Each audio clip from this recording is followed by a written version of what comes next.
What's going on, everyone? I'm Devin Uglin, and I'm joined by my co-host Ronnie Flores, and you are watching the Ballislife original series, On the Rise. Today, we're taking a closer look at Calhoun School guard JD Davison, a five-star recruit headed to Alabama. Ronnie, why don't you give us a scoop on JD Davison's prep career? Yeah, Devin, JD Davison, and we talk about his high school accolades. He's a great high school player in terms of his production for his high school team. People talk a lot about a prospect, but he actually got it done and is getting it done for his high school team. He was an underclass All-American last year, and he led his team to a Class 2A state title in a 64-61 game. And when we talk about Alabama's Class 2A, that's solid. It's not wow, but high school basketball. It's good high school basketball, competitive, and I think Alabama is one of those states that probably gets a little bit underlooked or knocked nationally, but there's good players and good talent. And he fittingly, obviously, him being a great player and him being at a smaller class school, he hit the game-winning step-back three-pointer with 1.1 second remaining in that state title game, again, 64-61 over Barber County. Funny, we talk a lot about shot clocks and about production, and we talk a lot about,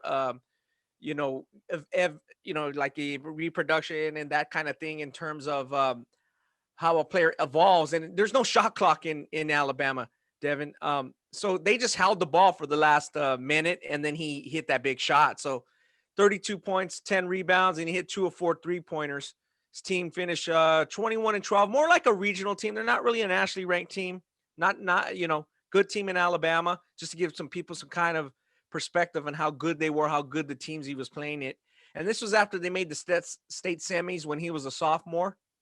So, he got all the accolades based on that. He became only the 5th junior in 38 years to win the Alabama State Writers Association Mr. Basketball Award, 30.3 points a game, 12 rebounds. Again, when you watch him play, he does have to play a lot of inside on the defensive end because he's one of the bigger players being in the Alabama Class 2A, and that helps him, I think. Again, it's going to be one of those things where we talk about later about, his adjustments, his transitions, his strengths and weaknesses. But he definitely got all the accolades in high school and is getting those as a senior. Again, back to his junior year, 40 times, over 40 points, 7 times with the high of 54. He won the Gatorade State Player of the Year. He's already been All-State 2 times, and obviously he's a senior this year in the class of 221. And funny, Devin, he opened up his senior year with a 57-point game, believe it or not, as they got their state rings from the previous year. So he put on a show, and then 34.8 points per game so far. Again, numbers are similar, 10.5 rebounds, 3.9 assists, 2.3 blocks per game. Again, as we said, he plays a little bit inside. He can rebound. Obviously, he's going to be a guard, and he projects as a guard at the next levels. But, those are his accolades, and we'll get into his strengths and weaknesses based on those accolades. Okay, Ronnie, let's jump into the strengths of JD Davison. And I think the first thing that jumps out to me and jumps out to anybody who watches him live or in his highlights is just his explosiveness. He is a Russell Westbrook, John Morant, Zion Williamson type of athlete, right? 44.5-inch vertical that we've seen reported on various sites, whether it's Twitter or any kind of recruiting update that we've seen on him. And he has that burst and that leaping ability that's just kind of, a gift. Most players, there's very few guys who have that kind of athleticism, and he uses that to his advantage in transition, Ronnie. He's a dynamic open court athlete, open court scorer. He gets downhill real easily in transition in the half court setting.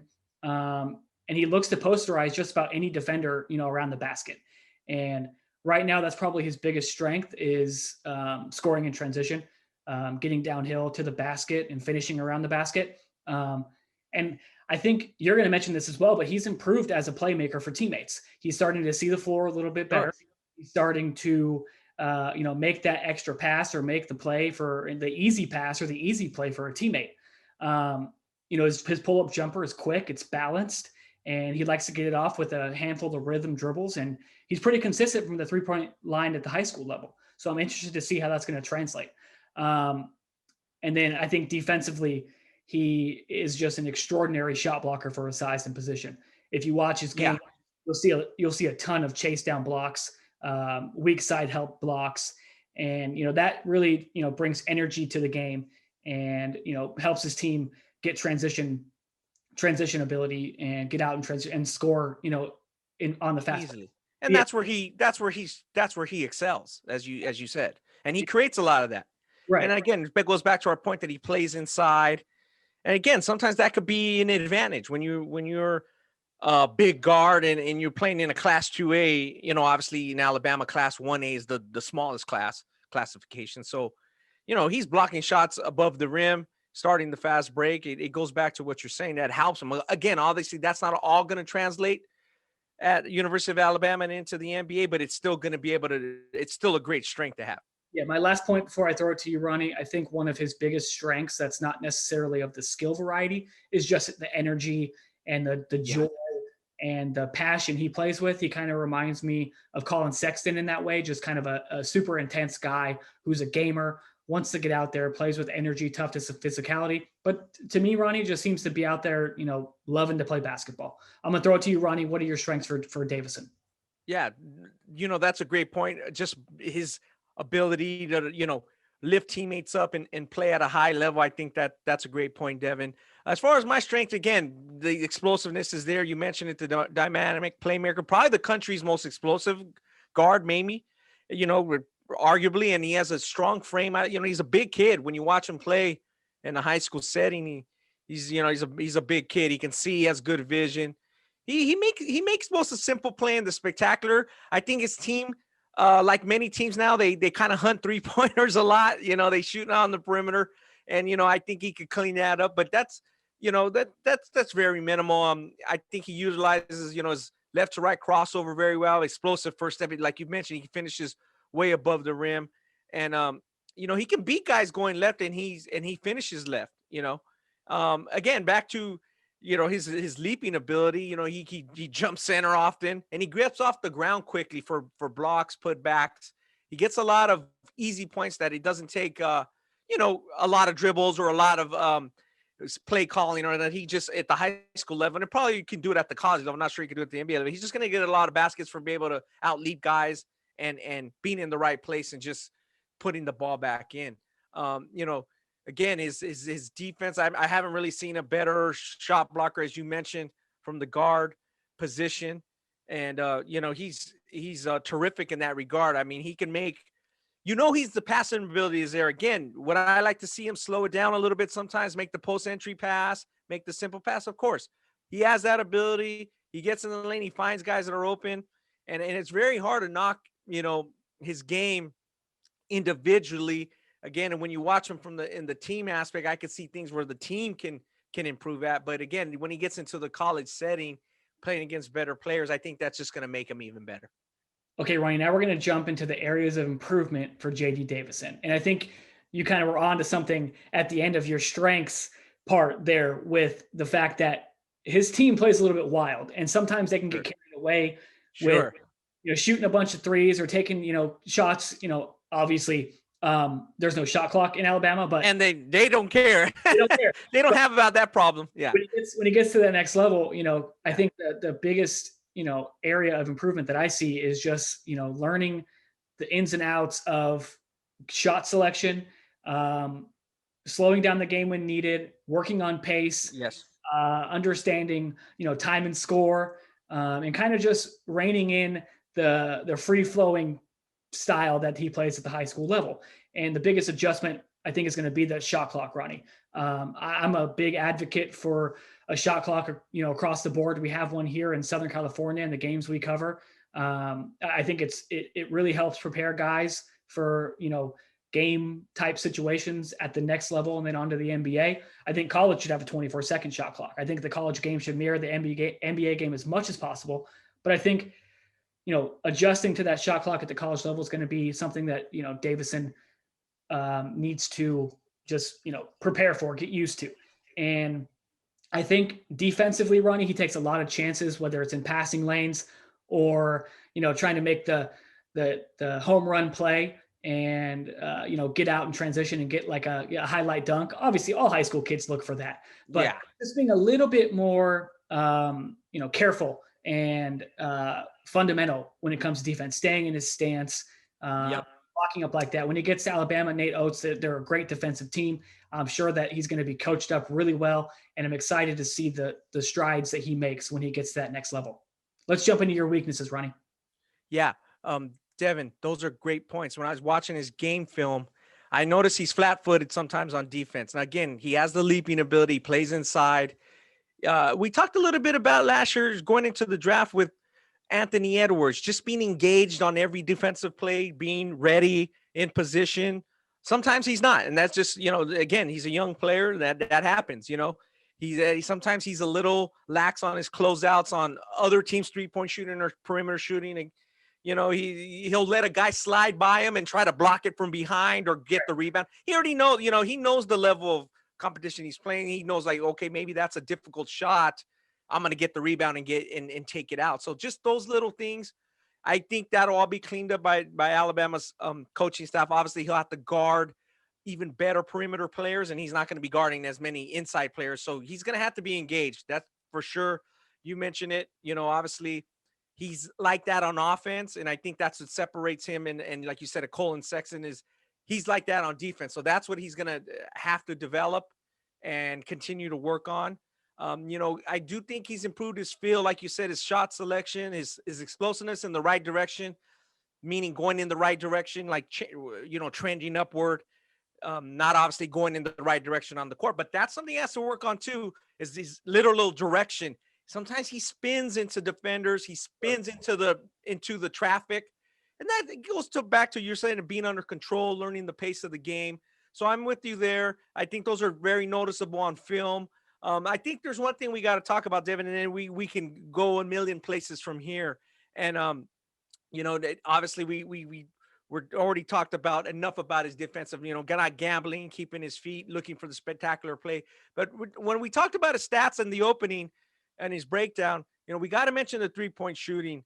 I guess his coach kind of joked, like, because he hit that game-winning shot in the state title game, and he made 2 for 4 in that game. He's like, that's not really JD's game. He mentioned it either in the presser or to the media that was on hand, because he, like I said, he let the game minute scroll down, and then he hit that big shot. But as a junior, he shot 30% from the 3, and this year he's shooting 34% from the 3. Now he's shooting a good percentage in both seasons from the field overall, 58%, maybe 60 as a junior. But, I don't know, Devin, what do you think? 34% this year, 30% last year, high school level defense. He's getting a lot of open shots. That's not really his strength right now, because he's going to be more defenders are going to be more accountable at the next level. Yeah, Ronnie. I think another thing that I have listed here on my notes that I didn't mention in the first place is kind of playing off the ball a little bit, right? Being able to spread the floor, hit the catch and shoot jumper, be more efficient with his scoring. And that starts at the 3-point line. And I think that the 3-point line is something we can mention for basically every prospect that we're talking about. Sure. On the show, because, I think the shooting or the catch and shoot aspect of the game is not taught at the level it needs to be at this point. A lot of it's ball handling, a lot of it's, transition, highlight reel dunks, and, breaking down in isolation. That's great. But you have to learn how to play without the ball, because at the NBA level, man, there's only 1 or 2 guys, 3 guys who dominate the ball like that. James Harden, and even he has to give it up now that he's on the Nets. Kyrie Irving, LeBron James. These are like the top echelon guys. De'Aaron Fox, he plays with the ball a lot because that's what his team needs. So I think it's going to be important for Davison. I like that he went from a 30% shooter to a 34% shooter, Ronnie. That shows progress. Still going to have to go up, though. Going to have to go up. Again, I'm at that, like I mentioned in one of our last ones, Ronnie. I'm at that 38% 3-point shooter. I want to see guys at 38% and get into the low 40s. That's where you need to be. But again, you're going to have that college line step back a little bit. You're going to have, longer and quicker athletes. You're going to have better game planning. You're going to have better defenders. And you're just going to have a more naturally competitive atmosphere in the SEC, where he's going to be next season. Devin, let me ask you a question real quick. Is that 3-point shooting, do you see that it's just a matter like form and him getting better, or is it just a matter of shot selection and choosing his spots for JD? What do you think? From what I've seen on film, Ronnie, and the one thing that I can do is shoot a basketball. What I've seen on film, he has a balanced jumper. It's his couple rhythm dribbles, it's balanced. He has a good release point. His form is really good. I think it's shot selection. It's just shot selection. Yeah, I think he needs to make the game easier for himself, Yeah. especially when it comes to 3-point shooting, because Yeah. a lot of times it's out of an isolation type situation, and he's breaking some guy down, and his quickness and his step back and his lift on his jumper makes him difficult to guard out there. But again, Yeah. you get to that next level, guys become quicker, they become stronger, and they become better defenders overall, and just better athletes. So he's going to have Yeah. to just kind of make the game easier for himself, make the game come to himself a little bit easier, and shot selection, don't force things. And I think his freshman year in college, I think that the percentage will probably be around that 34% spot, Ronnie, that we have right now at his high school level. Sure. But what are your thoughts on the overall shooting aspect of his development? Yeah, I think he can shoot pretty well from what I see. He's square. Like you said, he gets good lift. I do think he could get easier shots just by moving without the basketball better. I notice he tends to relax when he doesn't have the ball. He likes to stand really far out because, again, when he gets the ball, he creates and he can beat guys left to right. So he doesn't like to cut in the middle per se, or cut, big come off like curls or stuff. He doesn't do that much right now. It's mostly he's out on the perimeter, far from the basket, and then he's breaking guys down, as you mentioned, because that's his strength. So I think it's just a matter of spacing and being on the right places on the court and being engaged at all time without the ball. So those would be my main improvements. Would be continue to work on the shot selection and moving without the basketball, and I think that will naturally improve the percentages and his efficiency. All right, Devin, now we're going to jump in here on the rise to the future forecast for JD Davison. And I'll start it off with some of my comparables, what I think, how he's going to translate to the next level. So first of all, I wanted to mention, Alabama's class, because they got some good players, but they got some good guys coming in. Jashawn Holt, he's about a 6'6" shooting guard, 3-man. He's a very good player from Georgia. He's probably a top 100 player, and he might be a guy that really develops there under Nate Oates. And then they have Langston Wilson, a 6'9" JUCO forward, who might be one of the best JUCO players we've seen in a while coming into college. I don't know if he's as good as Jay Scrubb was in junior college, but they expect him to really do well. So they have a really good class coming in. So I don't think it's a thing where JD has to come in and from the first practice just be the best player on the team, or they got good players coming back and they're building well. And obviously it's going to be in the SEC, it's going to be war every night. So, when I look at him and what he can do, speaking of JD, I see a lot of different players. RJ Hampton comes to mind because JD's just wired to score. So it's going to be very interesting to see how he plays on the ball, off the ball, if he gets better in what we say when we mentioned that he doesn't have the ball. How much, efficiency is he going to have? Is he still going to be on the floor when he doesn't have the ball at all times? That's very interesting. When you look at another team in the SEC, I like to compare to Javonte Smart. Javonte Smart from LSU, he's best when he has the ball in his hand. I'm not sure LSU's always at their best when he's dominated the ball, but that's when he's best. So JD is at best when he has the ball in his hands at the high school level. So that's going to be something to see, is if he can. Will Alabama be the best when he has the ball in his hand? Will it be, Jaden Shackford or other guys on the team? How's he going to mesh with those guys? So, because again, he's the man on his high school team, and we didn't really get to see him this past summer, like in a huge, environment with like a travel ball environment where he's playing against other top 10 players in the country. Right. So we're projecting a little bit, how that's going to work for him. So I see those two guys a little bit in him. I see Rashid Suleiman. I believe Rashid played at Duke. Did he stick around in the NBA, Devin? Rashid, he kind of reminds me of him a little bit. He started at Duke, and I think he transferred. I think he's similar game. I got to see Rashid a lot in high school. Obviously, JD's a little more explosive, and I think a better prospect, actually. Rashid was in his class. He was, and this is going to the Ballislife database, 247, 17, ESPN 12, Rivals 18. I think he's better than that. I would more compare him. The guy I think he can be at that level, or how good he is I remember obviously from college and from the Detroit Pistons, is Brandon Knight at Kentucky. He was ranked 4 by ESPN. He was ranked 6 by Rivals in 2010. He was a National Player of the Year type of player, Brandon, coming out of high school. Very articulate, very good player. I think that's a good level for him. If he can be as productive as Brandon Knight, can play on the ball a little bit, can really shoot. Similar frames. Maybe I think JD's even a more explosive, but Brandon was a really good shooter and a really good player. I think at the high level, you mentioned it at the top of our on the rise, Jai Morant. Again, I'm not going to compare him to Jai Morant because I think Jai Morant's quickly developing into one of the better guards in the NBA. But those are my kind of guys. I think it's a lot of range there. I don't think I project him as a surefire. He's got to work. We'll see what he does at Alabama. The rest, maybe even if God forbid, we have like a McDonald's game and some of those type of scrimmages and games, we can see a little bit more. But that's kind of my range for him. I like him in the Brandon Knight range, a solid pro, maybe a starter, and maybe it might be an all-star. But I think that would be trending toward the high end. Okay. Yeah, I think when you look on Twitter, look on some things, you see people comment on who he reminds them of, and a lot of people are saying John Morant, Russell Westbrook. And you know me, Ronnie. Yeah. I don't like to be a guy who compares guys to potential Hall of Fame players or potential NBA players right away. I see where they're coming from based on body type, style of play, and athleticism. I get that. That makes sense. Yeah. But I'm going to throw it back here, Ronnie. I like your comparison to Brandon Knight. I think they're pretty similar. I'm going to throw it back because that's what I like to do.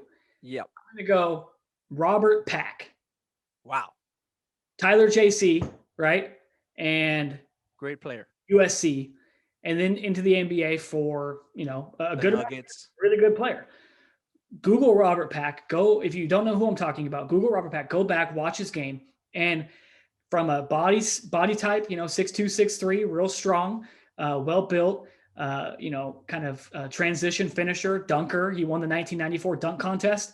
And he's explosive. He was just absolutely an explosive athlete. And I think, what kind of draws a little bit more similarity to me, especially currently, is the way that they operate on the perimeter. They want to break guys down in isolation and hit the, pull up jump shot. And they get great lift on that jump shot. And then the second guy I like, Ronnie, in a comparison here, this is a high level comparison because this guy's one of my favorite guards of all time. Kevin Johnson of the Phoenix Suns. Sacramento High School, 1983 graduate, NorCal guy. He was an elite point guard in the 90s. He really gets overlooked at times. But I think just the ability to get in the paint, put pressure on the defense, put pressure on the rim, finish around the basket, that kind of reminds me of what Davison has the potential to be. Again, this is all potential, and that's a high level type of thing. Energy mindset wise, I look at Colin Sexton. I think they both have similar approaches to the game. If I'm going to go kind of a more, careful, a more current and careful pick in comparison here, I'm going to go Dennis Smith Jr. Just the ease of which they break guys down, the second level acceleration, the quickness they get off the floor, and what they do defensively as shot blockers and rebounders. He reminds me at the same stage of what Dennis Smith Jr. was as a senior in high school. Wow. Yeah. And it's very interesting because Dennis didn't get his senior year. I know you were at Adidas Nations when he got hurt. So, how did that project? How did that hurt his career? I don't think, Dennis is one of those players where people are like, wow, I expect more, because I think they're relying on the spectacular all the time. And I think that's where JD comes in when you mentioned Kevin Johnson. If he learns how to play with that pace, knowing when to attack, knowing when to give it up. Kevin was under control a lot. Yeah, we saw the highlight dunks, but he turned into basically an all-pro guard because he knew when to pass the Thunder down. He knew when to defer to Barkley. He knew when to try to take over, and it worked good. He can explode in tight quarters. I'm not sure JD can explode in a half court yet like KJ could, but that's a great comparison because, again, we go back to the 34 points a game. Kevin Johnson led the state in California in scoring coming his senior year of high school. And then he went out to Cal and had a, all Pac-10 type career. And obviously with Robert, you can see the explosiveness. I think that's where you get the flair what JD brings to the game, especially at the Alabama high school level. It's like a highlight waiting to happen every time. And that's how Robert was. Yeah. He was a little overlooked even in college because of Harold Miner. Obviously, Harold Miner's like one of the most explosive, best players, best dunkers around. But Robert was very good. And it reminds me of when the Denver Nuggets knocked off that really good Seattle team. Most people thought they were going to go to the finals. It was a 1-8. Yep. And Robert had a huge impact in that series. I think if I recall, it was his second or third year in the league, probably second year. And obviously that famous play of Dikembe Mutombo holding the ball under the rim. Everybody's seen it when the series is over. That Seattle team was supposed to go to the finals. So, yeah, those are great comparisons. I'm with you about comparing guys too much like in a high level Russell or John Morant. Let him build.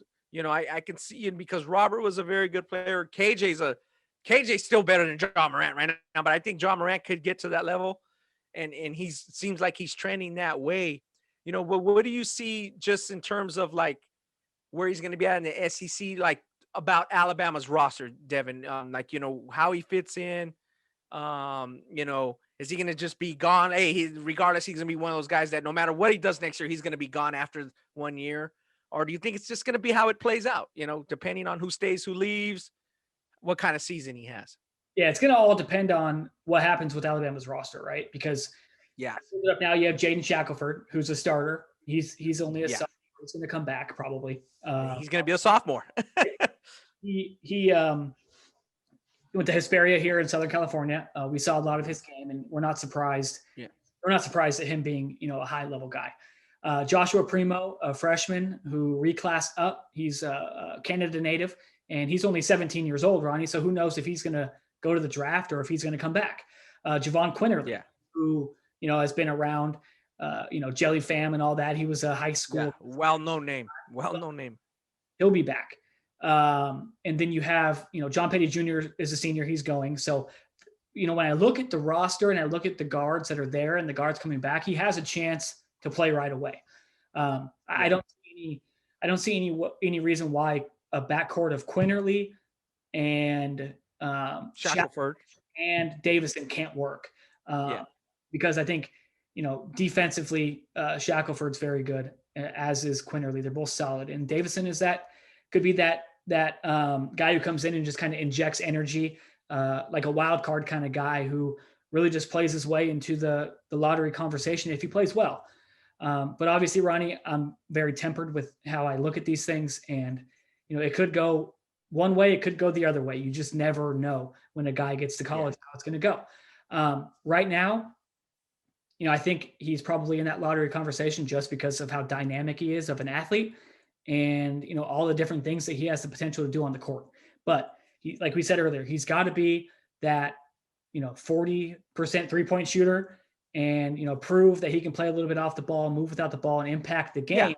Impact the game when he's not on the ball. That's important. Before we close this out, I want to throw this back to you real quick, Ronnie.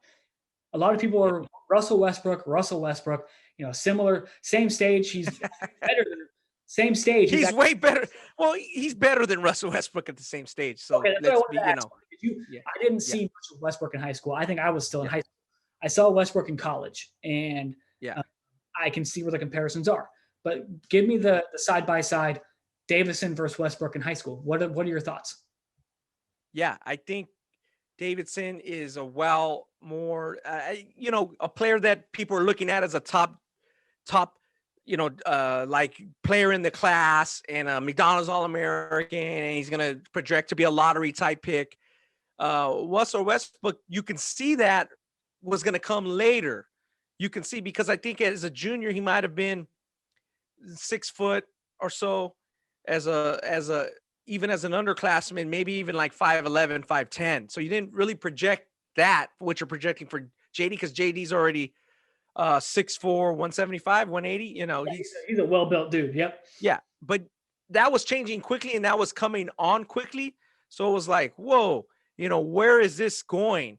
And it's funny that you pulled that up. I want to pull up his All-State, what I wrote for him on the All-State team. He was one of the last picks, Devin, of that 2006 All-State team.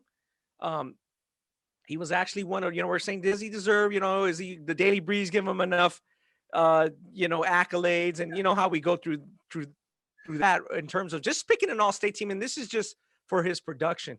But I wanted to I'm going to read it verbatim what we wrote, and then you can kind of, this is for Russell Westbrook in 2006. And this is the third team. These are some of the guys on 13. Brandon Davis from Colony, who was a San Bernardino Sun player. Drew Gordon, Aaron Gordon's brother. Calvin Haynes from Taft. Javon Johnson, Brooke Lopez.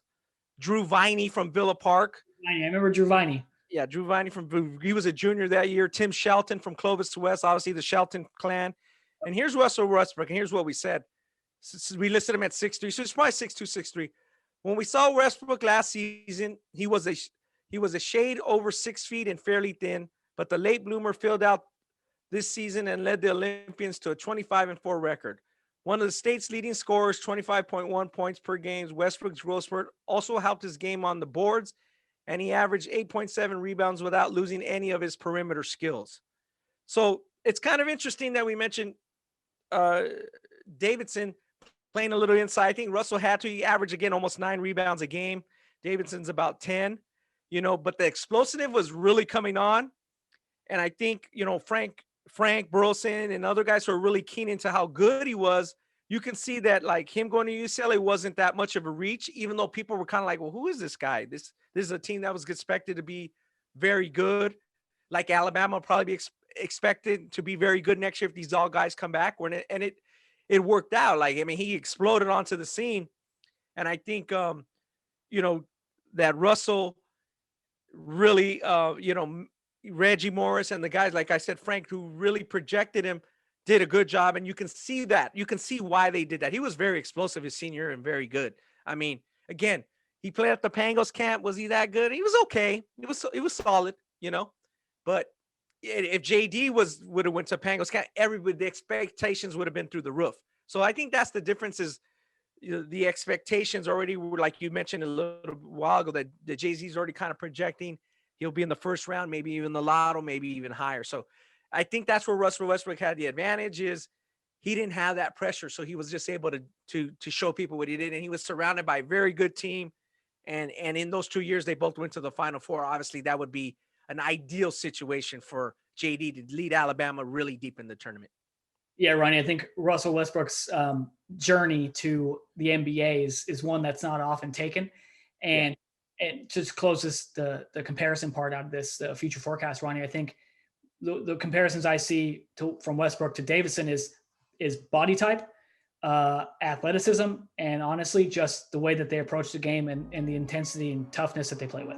All right, everybody, that's going to do it for our JD Davison episode of On the Rise. If you want more JD content, head to the Ballislife YouTube page where we have a day in the life where Kiki went down to Alabama to hang out with JD. And we have tons of highlight content of our guy JD Davison because he's a highlight reel waiting to happen. And if you guys want more information on any of the other players we talked about today, whether it's Robert Pack or Kevin Johnson, head to ballislife.com, click on the profiles tab, and type in any name you want to look for. And if they're not there, let us know. But most of the guys back to the 50s are going to be in there for you guys to check out. Also head to Spotify or SoundCloud or Apple Podcasts. Check out the Ballislife Podcast Network. We have tons of great content on there. But until the next episode of the On the Rise show presented by Ballislife, Devin and Ronnie are signing off. What's up, Ballislife fam? Thanks for watching this video. If you want to support the movement, make sure you check out the product listing below this video and cop some of this merch.